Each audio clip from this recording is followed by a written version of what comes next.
to deliver a lecture on the topic The Way of the World by William Congreve.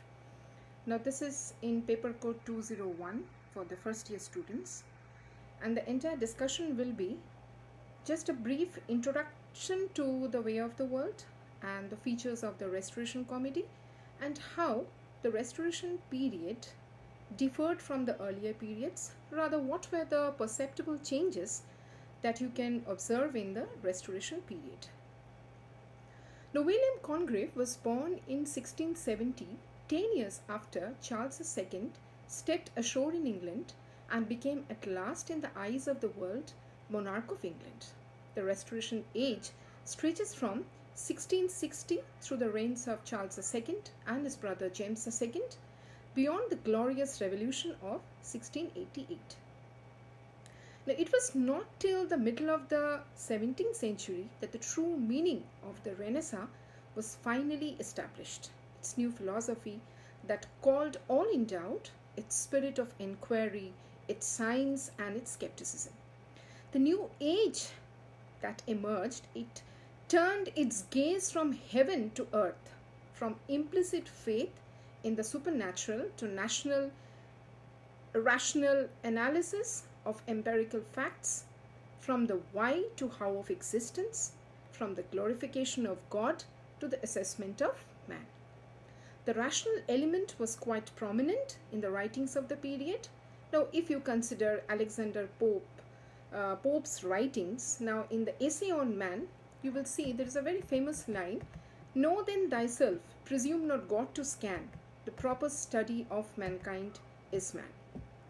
Now, Father Dryden, also the great spokesperson of this age, writes, I quote, "A man should be learned in several sciences and should have a reasonable, philosophical, and in some measure a mathematical head to be a complete and excellent poet." Quotation closed. So the emphasis in this period is on a rational and objective as opposed to an emotional approach to life, and the writers of this period turned to prose as a most natural medium of expression. If the rational faculty had become the instrument of the mind and simple prose its medium of expression, the subject matter for contemplation was man's material existence or his immediate environment. In other words, the social milieu in which he lives. So in the Restoration period, you can understand that in the writings of the Restoration period, the social milieu or the society was very important. So the description of the society, the features of the society, those were very prominent in the writings of the period. The society becomes a major concern of the 17th century writer. Its well-being lay in the well-being of man.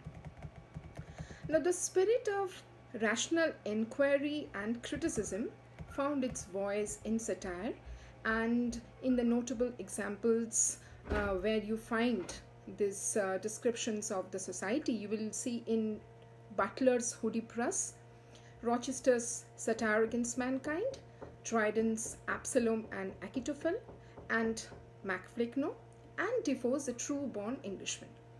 So the age is best expressed in its comedies. Although there were so many writings in the period, but you have to understand that the best features of this period are expressed in its comedies.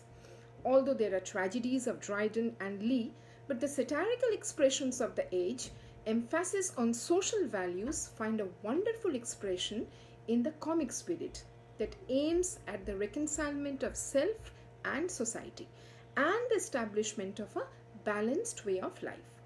Now, before we go to the description of Restoration comedy, let us understand once again, let us recall once again the features of a comedy, or what is comedy. So we all know what is a comedy.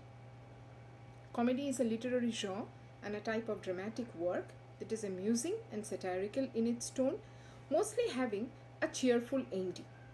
And comedy implies a social attitude to life. It does not preclude sympathy with the individual, but however great the sympathy, the social pattern is always given greater significance. So what is a moral concern of the comic philosopher? It is a preservation of society, even if it means expulsion of the individual, for without society, mankind cannot survive. So, laughter is not only the instrument, but it is never the only aim of the dramatist. Rather, those who employ laughter for its own sake becomes in turn the objects of ridicule.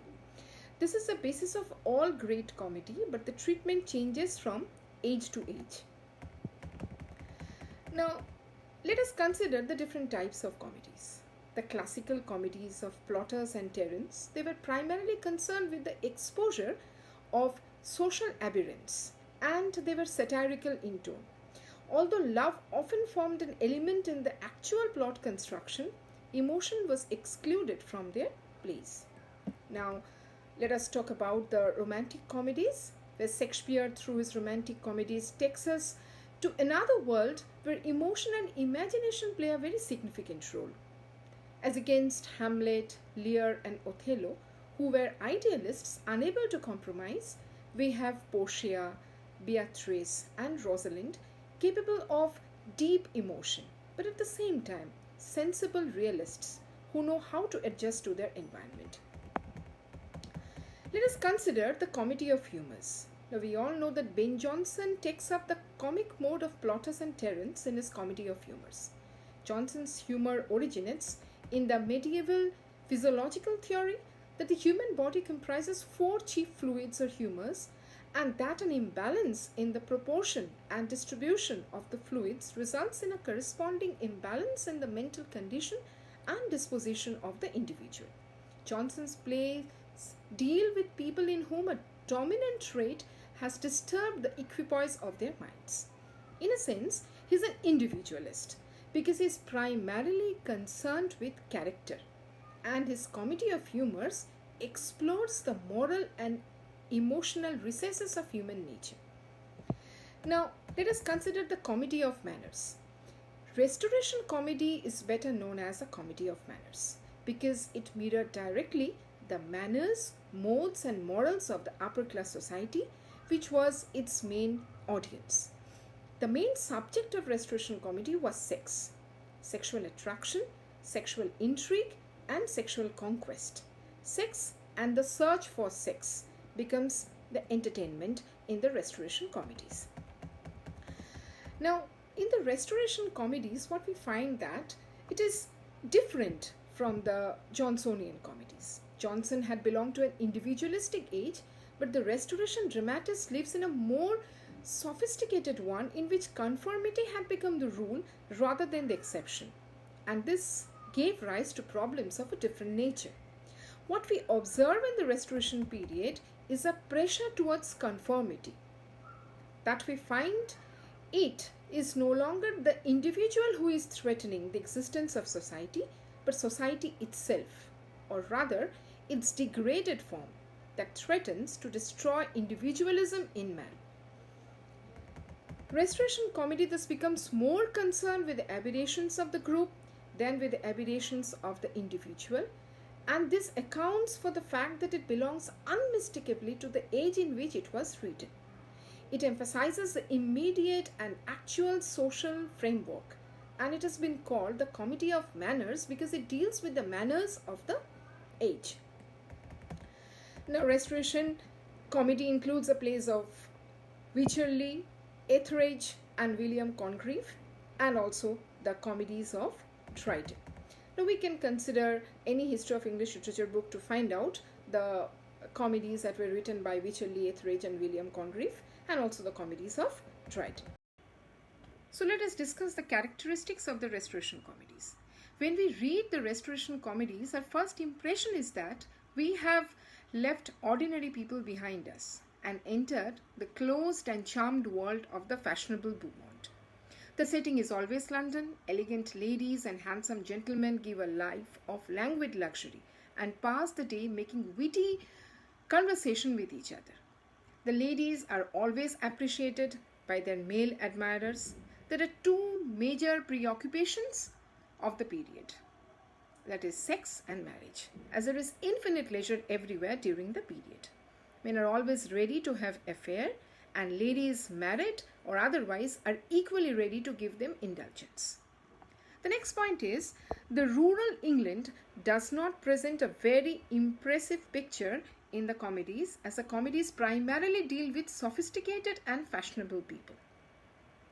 Whatever one's private emotions are, the social game insists that affectation must be maintained, and husbands and wives may hate each other, but in public place they will not express their hatred for each other. For example, in William Congreve's The Way of the World, the character Fenall, Mr. Fenall greets Mrs. Fenall with "my dear," and she replies "my soul." Women may eye each other with suspicion and distrust, but in public they always affect our friendship that they do not feel. The Restoration comedy came to be described as artificial comedy, as people literally forgot to behave in a natural way. The only norm they followed was that of manners, or the observance of social proprieties. The comedies depicted most realistically their artificial society.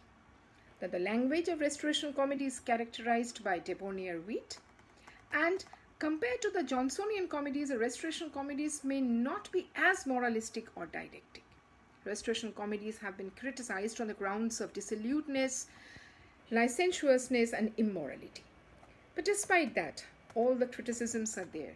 But still, Restoration comedies, although they're criticized, but still William Congreve emerges as a very successful dramatist among all the contemporaries for his acute observation of the social and emotional pressures on characters who are more richly drawn than traditional stereotypes. Like many later writers of comedy, Congreve was something of an outsider, having been brought up in Ireland, and perhaps an outsider's eye gave him a privileged viewpoint on the society he portrayed with such insight, sympathy, and wit. So this is just a general introduction on William Congreve and little bit about the features of the Restoration comedy and how the period changed. I mean, the 17th and the 16th century, what kind of changes were observed in the period that have been discussed in this lecture. In the next lecture, I'm going to discuss with you about the drama William Congreve. A comprehensive idea about the drama will be discussed in the next lecture. Thank you.